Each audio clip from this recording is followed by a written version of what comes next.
idea that it's Peter, James, and John that need to see this, not everyone. Not even the 12 apostles, just these three. And as to why that is, and the implications of that.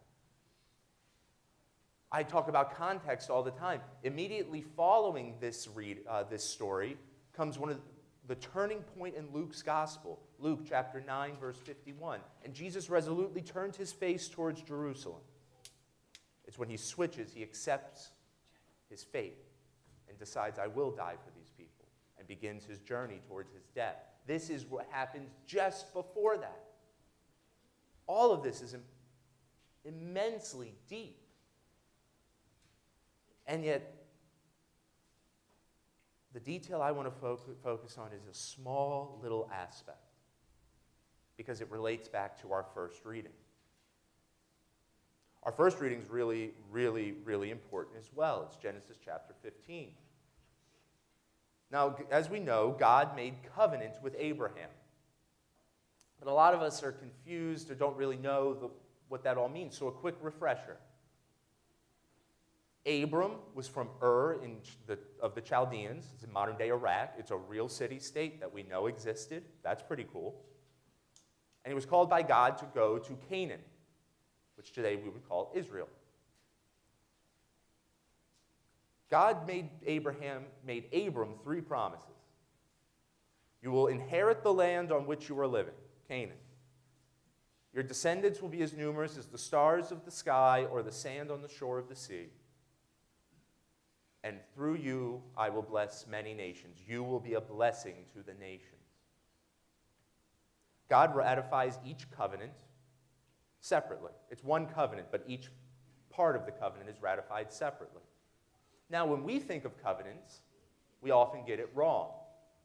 If you've ever had the distinct pleasure of preparing for the sacrament of matrimony with me, God bless you.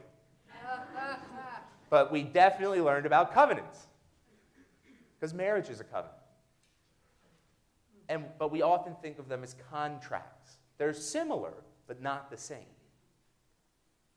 For one, covenants are eternal. They don't go away. You can't get out of them. There's no, I pay a penalty and I'm off, I'm free. No. You and your descendants forever. Covenants are always made between a superior party and an inferior party. It's never between equals. And covenants were really common in the ancient Near East. But to the readers of Genesis in the ancient world, at least Semitic people, they would have been like, whoa, whoa, whoa, whoa, something's wrong. They would have heard the issue immediately. We missed it. And thus we missed the connection to our gospel. Covenants were so common because it would usually be a king and a city-state, a king and a vassal. And the king would come to the city and say, I will offer you protection. Should your enemies stand against you, my army will come and defend your city. For your part, you must pay me tax, and when I call upon your men of arms, you must come and fight in my army. The covenant was always ratified through the same means: sacrifice. An animal, wealth, visible wealth, was cut in half. Didn't we hear that in our first reading? First, the superior party, the king, would pass through the 2 parts of the animal, professing his side of the covenant, his obligation. And this symbolized, should I, as king, break the covenant, should I not fulfill my side, my obligations, may what has happened to this animal happen to me. May I be split in 2. May division enter my kingdom. May I die in an utterly contemptible way. Then the inferior party would walk through in the opposite direction, professing his obligations. The same symbolism. If I do not fulfill my obligations, if the city fails you, O king, may what has happened to this animal happen to us. Abram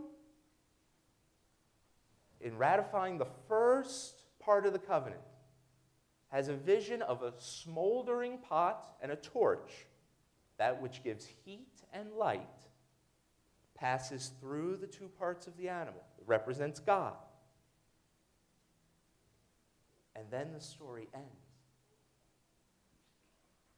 Every ancient person would have said, why didn't Abram walk through the animal? Why didn't he descend through the realm of death in order to enter into a new relationship with God? Because it's not his obligation to fulfill that side of the covenant. It falls to another. What were Moses and Elijah discussing with Jesus? During his transfiguration, his glory is revealed. His divinity is bared witness before all. Whatever they have to say is really important in that moment. They were discussing his exodus that he will fulfill in Jerusalem, on the same land that Abram was standing. What was the exodus? The Israelites, led by Moses, passed through the sea and left slavery and entered into freedom and made covenant with God. Who passes through the two parts of the animal for Abraham? Who fulfills his obligations? Who ratifies a new covenant in his blood through the sacrifice of his life?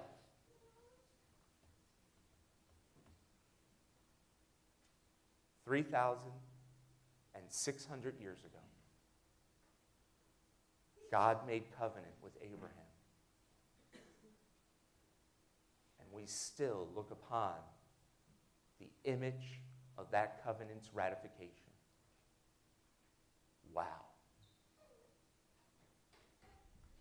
What's this mean for us? We have obligations to the new covenant. Very fortunately, we do not have to pay so severe a penalty. We can be forgiven. But if we go through our lives living as if we have nothing to give back, that we have no obligations to fulfill, I didn't decide to be baptized, I don't want to participate. Jesus didn't get to decide. He was born into it. Elijah didn't get to decide. He was born into it. Moses didn't get to decide. He was born into it. Abram decided centuries before they were born. And they, as a result of his decision, had to lead certain lives in order to receive God's blessing. But should we go our whole lives ignorant of that fact, then what happened to those animals will happen to us. I thank God that we can so easily be restored to his grace. That it is so simple for us, that we are so blessed. Again, simply because we were born when we were born. But we do have obligations, brothers and sisters. There is our end of the covenant to keep up. To live Christ's death in our bodies each and every day. And to make him known out there. To let all the nations, all the peoples know, you too can receive the blessings of God. You too can make covenant with him. You too can be forgiven.